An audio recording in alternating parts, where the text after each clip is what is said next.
millions of taxpayer dollars paid to drive on roads the public already owns. Have Harris County toll roads become a monster piggy bank for politicians and the patronage that helps keep them in office. Down at City Hall, millions green-lighted to upgrade an already top-shelf municipal park. But with so many others crumbling and ragged, is the investment truly justified? And in the nation's capital, major plans brewing for mass deportation. Will Donald Trump deploy America's military to help expel millions of the undocumented?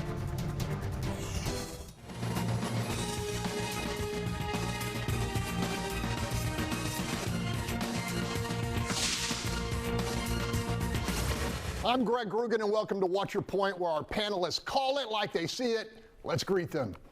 Starting us off, Bill King, businessman, columnist, and fellow at Rice University's Baker Institute. Next up, longtime Fox 26 legal and political analyst, Chris Tritico. In the 3 spot, public safety advocate, April Aguirre. Batting cleanup, acclaimed Houston investigator, Wayne Dolcefino. And closing us out, career educator and crime victim advocate, Paul Castro. Let's begin.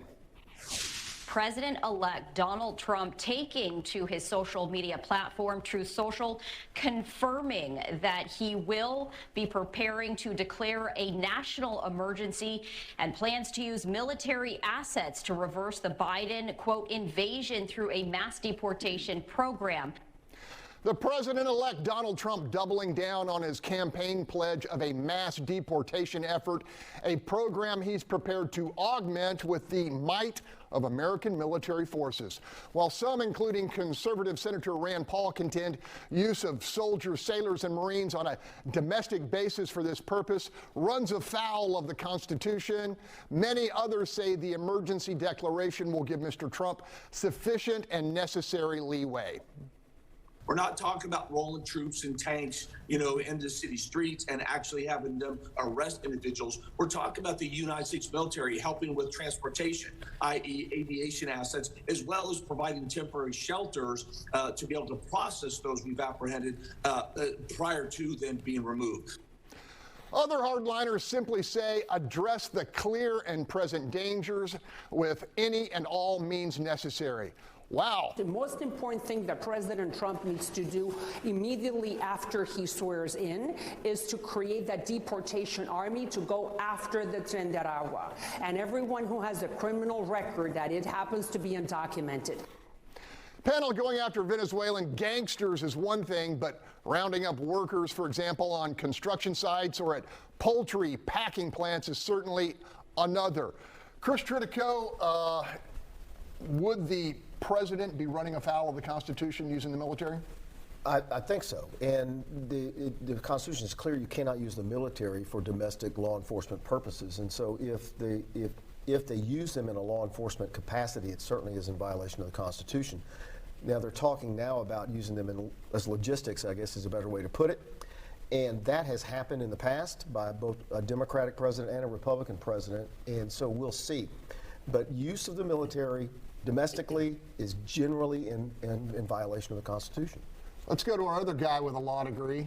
What do you think, Bill King? I agree with Chris Tritico on that. I think that there are some ways you can use it. If they're actually going busting down doors, and that clearly is a violation of posse comitatus, I think is what it's called.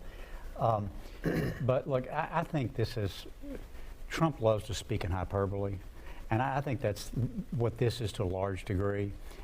Because it's simply impossible. There's probably 12 or 13 million undocumented people here. It's impossible to go arrest that many people and send them back someplace. So I think what you're going to see is kind of a show deportation for a few months. We had something like this very similar in the Eisenhower administration called, if you can believe it or not, Operation Wetback. Where they deported tens of thousands or maybe a couple 100,000 people or something. There was a bunch of press around it, and then it went away. And I suspect this will be sort of the same thing. April, again, you have said on this program you believe that the Trump administration is going to focus in on the lawbreakers, and that could take a couple of years. And then by that time, we'll have a better handle on this thing. I think two things. Primarily that There's plenty of criminal migrants to focus on. I would advise them, if I could, to please leave contributing migrants alone and let them continue to be in this country. A lot of these people are not necessarily focused or wanting a path to citizenship. They just want to be here and work, even if that is illegally. There's plenty of criminal migrants to go after. Now, secondly, I think the real important thing on this topic is that they're sending a message globally that the United States is taking immigration very seriously and that the United States is no longer wide open. All right, Paul Castro, is this a perfect opportunity for our Congress to say, hey, look, our biggest concern is not knowing who's here, and create some type of program where people come in, they're vetted, and we launch an effective guest worker program? Yeah, I think there's a great opportunity here for Congress to assert itself as one of the three branches of government. I do think that this is going to be a test that Trump is putting into place to test his belief in the unitary executive.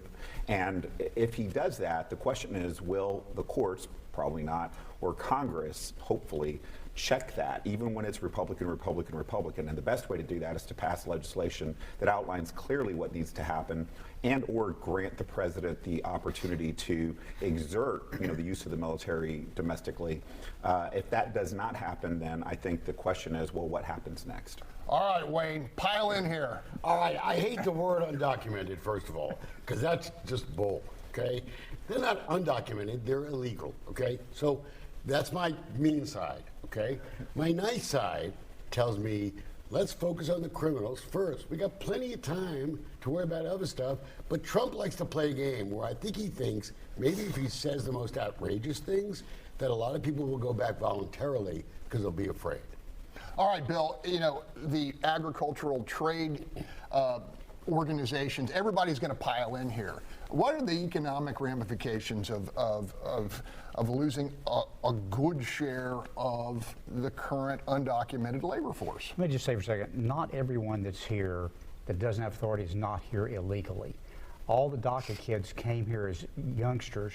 There is no law that requires them to leave, so they are not here illegally. They've committed no crime in getting here or staying here.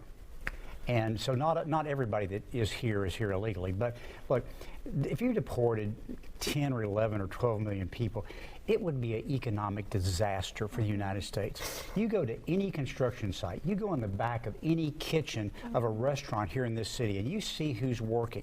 And and I have my friends say, well, if we got rid of those people, it would make room for Americans to take those jobs. There are no Americans to take those jobs. We're barely holding our own on population growth right now, and for the most part, it's getting older. There's not this huge pool of unemployed young people in the United States to take those jobs.